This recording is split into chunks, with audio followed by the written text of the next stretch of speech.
Okay, now walk me through that last leg in Greece. What was that day like? What was realizing you were last like, and hearing that officially from Phil? Walk me through that.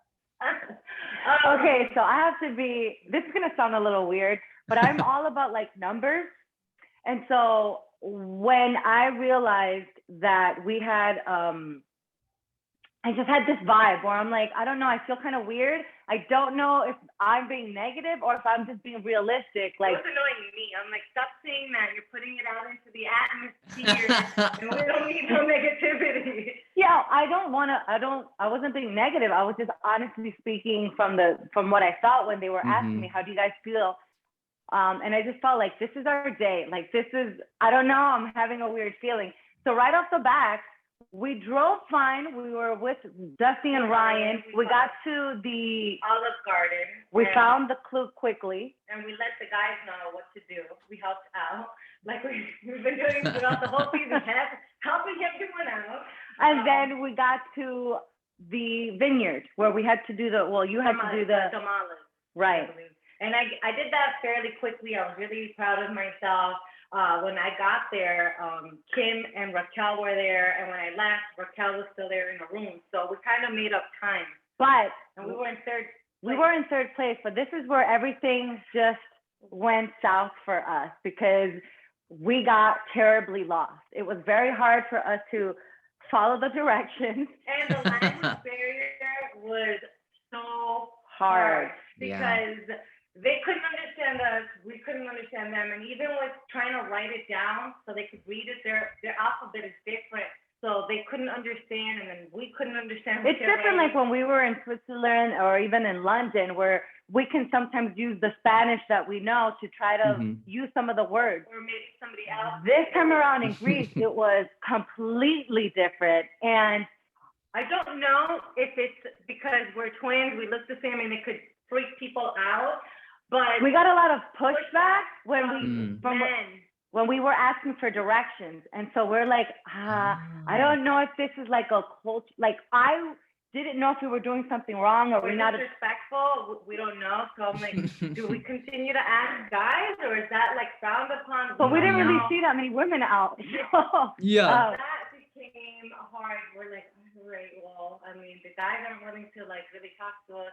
We need to find a woman. It was getting to Mamos where we really had the problem because we got so lost. We ended up at the pit stop. We said hello to Phil. We ran back. And then finally, when we get to Mamos and we have to spell Slovaki, this is going to sound, people are surprised, but we've never had Greek food in our lives. Never even had Greek yogurt. Exactly. Oh my gosh. Okay.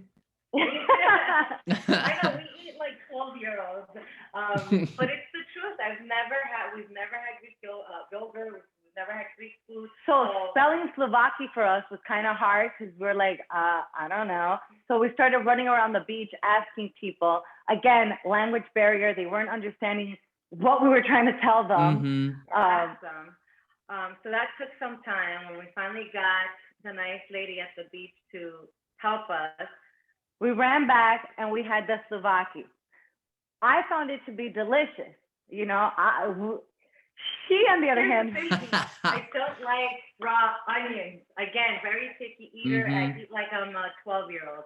So for her, what was her name? Demetria to put so much raw onions, and then there's tomatoes.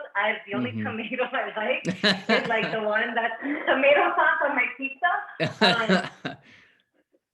So the onions kept making me gag. It was just way too much. Eating something that you're not used to eating. Which is ironic because I'm the one with the stomach issues where I can't digest and I can't hold food in. And I'm looking at Lala like, you better swallow that down because we're on a time crunch. Like, to the point where I'm starting to cry and gag, and I was embarrassed too. Like I felt everyone was watching me.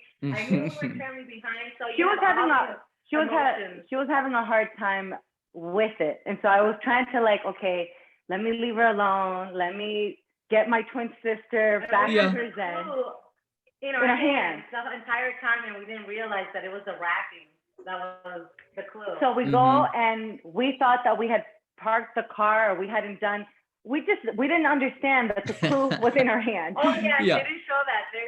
so many things. We moved the car because we thought maybe the car's parked wrong and she's not giving us a clue because of it. Then we thought we made a mess while eating. We picked up all the food that was on the floor and cleaned up the area. That wasn't it either. So then we thought, we did it wrong. We have to start from scratch.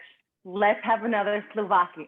And that was very difficult because, as you guys saw, that was really big. And then to eat another one, it was terrible for me. Yeah. But then we finally figured it out that the clue was wrapping. And then we got to the church. And at that time, by the time we got to the church, I already knew, I'm like, we are last, Lala. Like, let's just sit and enjoy and take it all in for what it's worth because we're going home. Yeah. That's what I felt in my head. Well, I guess I was trying to be very optimistic. I still had this hope because I know Arun and Natalia had struggled with the driving. I was low-key hoping and praying that they were lost somewhere and that, you know, we would be able to get to them first and then. Yeah. But that wasn't the case. And so, you know, it shows that I got the Saints quickly. I did not. It took me 2 times to go back and forth to figure it out. Yeah. Yeah. And the guy was really cute too. So I was like, let me take advantage of it. Forgot his name, but he was very nice. Everybody there was nice. And so we got it and then we ran to the pit stop. And I remember as we were running to the pit stop, we held hands because we knew we're last. And I told Lala, it was nice racing with you. Yeah. Let's go in. And then watching Phil and everything that he told us, I was just very appreciative of the experience. And really, it was the self-driving that got us. That's how we left. I have to give myself kudos though, because my stick shift driving was awesome. It was. I made sure to practice. And I thought that would be an issue on this leg, and it really wasn't. It was just the directions and the language barrier. Yeah. Yeah. Well, you guys did awesome. And I love that beautiful moment at the end where you hopped in the water together to just kind of commemorate your experience.